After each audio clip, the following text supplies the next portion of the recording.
Oh, hey, I didn't see you there. I'm just checking out one of the hundreds of automations that Vince has set up in his house. Today we're going to go over the best 23 automations you need in 2023. Let's go.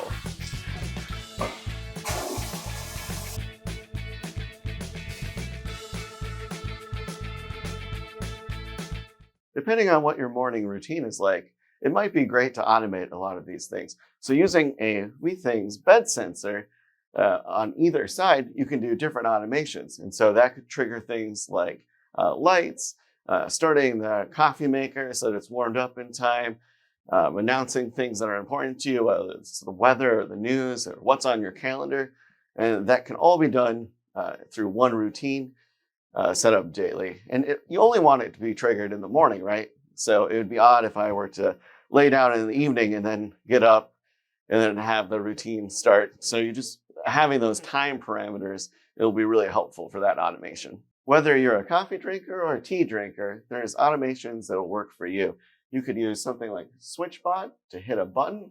Otherwise, if the device is just controlled through power, you can use a smart plug.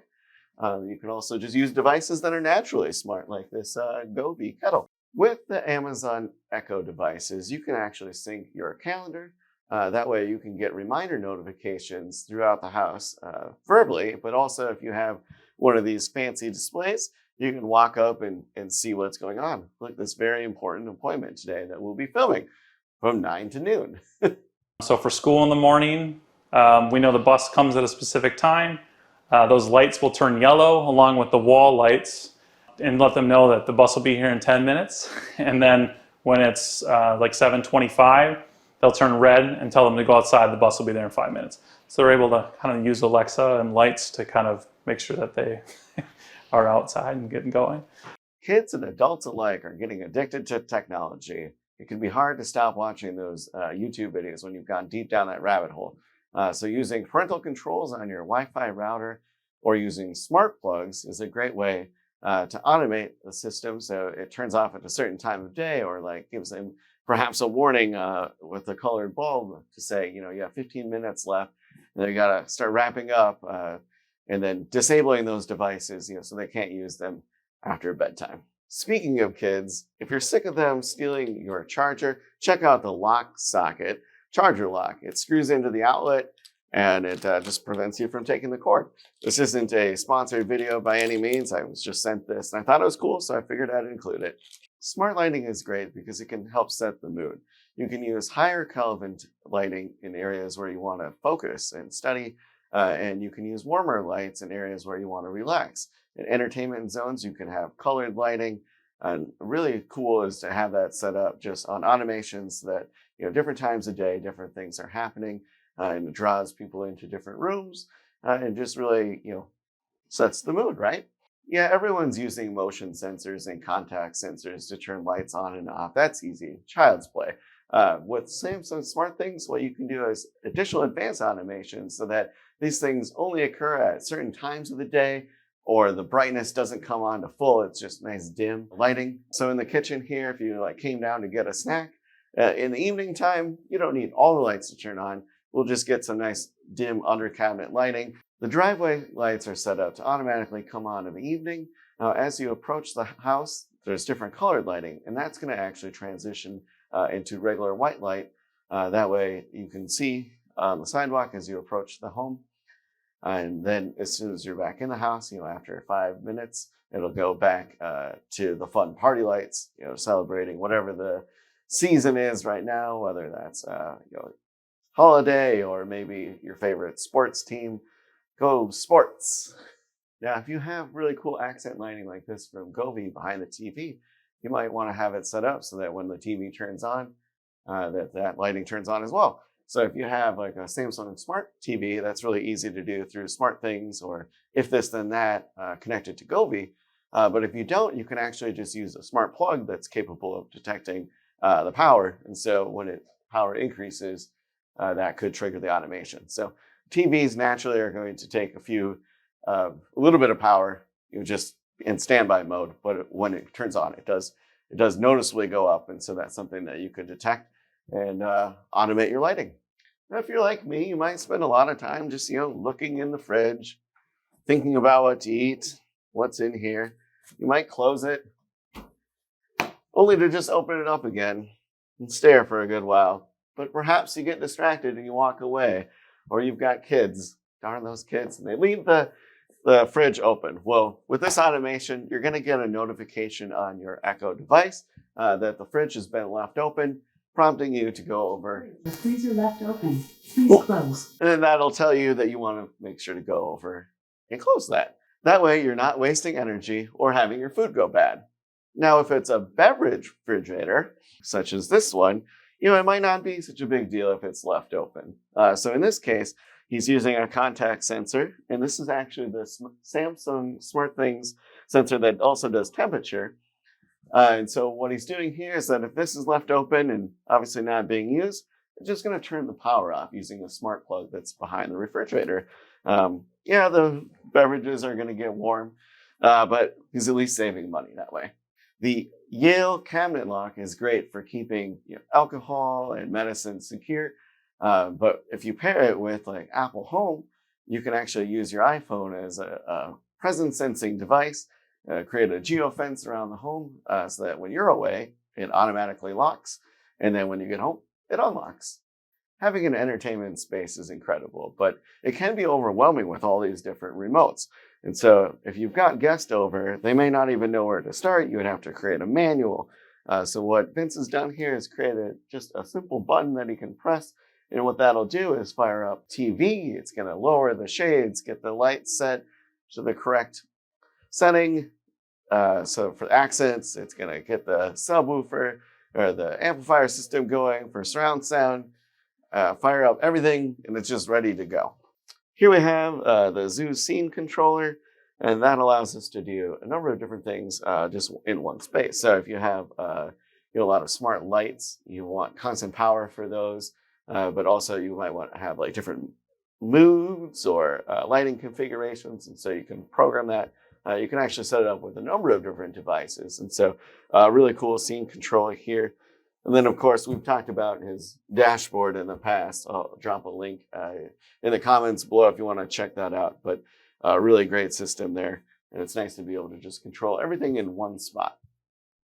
So even with the standard Zoo switch, we do have the on-off functionality here that's controlled either physical or through Z-Wave. You can hold for dimming, but you can actually set it up so that there's constant power for smart bulbs and then disable the relay. So you're getting that power, but then using this more like a button for scene control. So another great setup that you can do with an advanced switch such as Zoos. This was probably one of the most interesting automations that we featured when we first toured Vince's house, and we had a lot of comments about it. So again, we've got the RF sensor here for the dog, and that is actually set up so that the blinds here are going to open so that he can go out. But what Vince was telling us about that's in addition to that is that if the weather is bad outside, say it's raining, that'll actually disable the door function so that the dog's not going out and getting a bunch of mud on him and tracking it in the house. And then there's also a smart plug here that's able to just disable the whole system while they're away, so for security purpose. So we've got a number of different systems kind of layered on top of each other here. That's used in a really cool way. Robot vacuums are great, but you certainly don't want them turning on in the middle of the day when you're on a Zoom meeting. So we have this set up where when Vince is gone from the house, the robot's going to actually turn on and do it. So obviously you guys know about MyCube by now. It's a great garage door opener connected through Wi-Fi. Did you also know that you can pair it with other contact sensors, use virtual switches, through like Ring, the Works with Ring program, and bring those switches and contact sensors into SmartThings as well. What that allows you to do is do additional automation. So Vince has this set up where if the garage is left open at a certain time, it's just going to automatically close for him. And if it's left open for too long, he can get a notification on his phone. And so those are things that you're going to be able to do beyond just what's included in the MyQ app. Every single contact sensor in the house is Ring, and I use those for the security system, but I had to create virtual switches for every single contact sensor in the house in order to use them for automations in SmartThings. Well, while I'm here, I might as well just borrow some of Vince's tools. Looks like he's got some nice stuff here. Uh, Now he got a notification on his phone due to this contact sensor from Zeus that detected the tilt and the vibration. That way he's notified that someone's messing with his tools, whether it's a friend or a relative, a neighbor perhaps, that just wants to borrow things and they never return. Really cool that he's getting that notification. Garage heaters are awesome. We live in Minnesota, and having these is super nice. It keeps your car warm, gets the ice off, melts it and everything. But there's no sense of paying to heat the great outdoors. So if the door is left open, the garage door is open, we want to make sure that the heater turns off. Using a contact sensor that's just on the door, or like the MyQ system, we can set that up through the Ecobee thermostat and actually just have this to turn off. Now, as we discussed out in the garage, there's no reason to heat the great outdoors, and there's no reason to cool when the windows are open. And so we can actually use the ring contact sensors that are already in place for the security system. While they may not directly integrate with Amazon and the Ecobee system, by using SmartThings, we can actually create virtual switches, which allows you to use contact sensors for multiple purposes. So in this example, if the windows are left open, we don't want to run the AC. So we're going to make an announcement throughout the house that, hey, the window's left open, turning the AC off now. And that will send the notification over to Ecobee, which will then disable the air conditioning. Everyone has smart thermostats nowadays, but with the additional sensors throughout your house detecting what the temperature is, you can actually do things like turn on the fans, open the shades, and that's going to allow you to maximize the temperature balance throughout the house and maybe only cool or heat one room. And so by using the automated blinds, using smart plugs to turn off heaters or fans or switches that are connected to fans, that's going to allow you to do that room by room versus having the HVAC system kick on for the whole house, where you may have some temperature differences. So that's a great automation that's really easy to set up. So if the temperature in the room, especially in the summer times, get over like 74, 75 degrees, it'll automatically turn the fans on. And then once the temperature drops, they'll turn off. But I also have them, they're set up inside of the Ecobee thermostat system where they connect directly to Ecobee. If the furnace or the air conditioner is running or pumping air through the house, the fans will automatically turn on while either the furnace or the air conditioner are running. So it basically just helps with air circulation during that period, like during when the furnace is on. But then I also have them set up where when it's super hot in here to turn the fans on. But they have temperature sensors here. So in each of the bedrooms. So if the temperature gets below, I think it's like 66 degrees or 67 degrees, and there's presence in the room, which is sensed by this Ecobee sensor, it'll automatically turn the heater on. Once the heater's on and the temperature gets over 74 degrees, the heater will automatically turn off.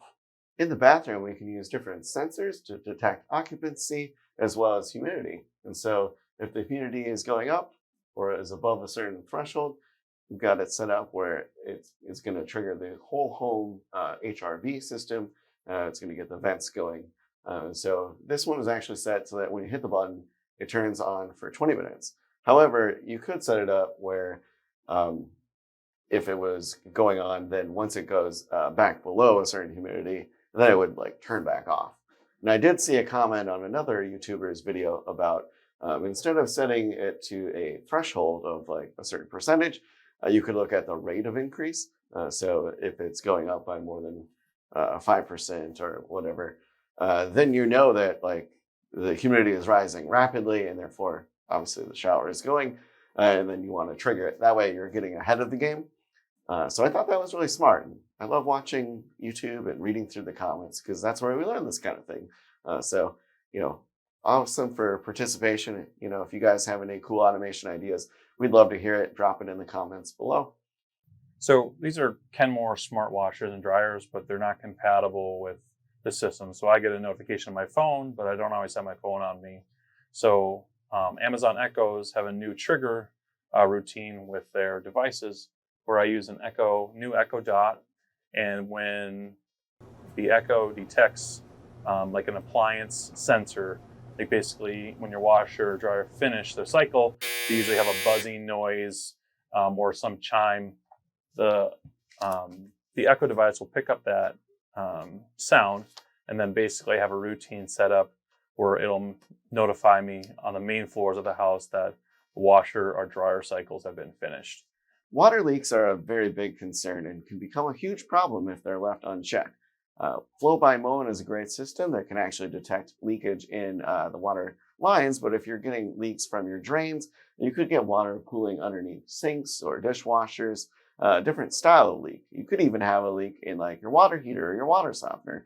So by using just simple water sensors below these areas, we can detect those leaks, get notifications on our phone, and then also automatically turn the water valve off to prevent damages. Oh gosh, this has been a long video, guys. I'm getting tired. For this good night routine, what's going to happen is all the lights are going to shut off around the house. We're going to get some nice dim lighting in the bedroom. The night lamps are going to turn on.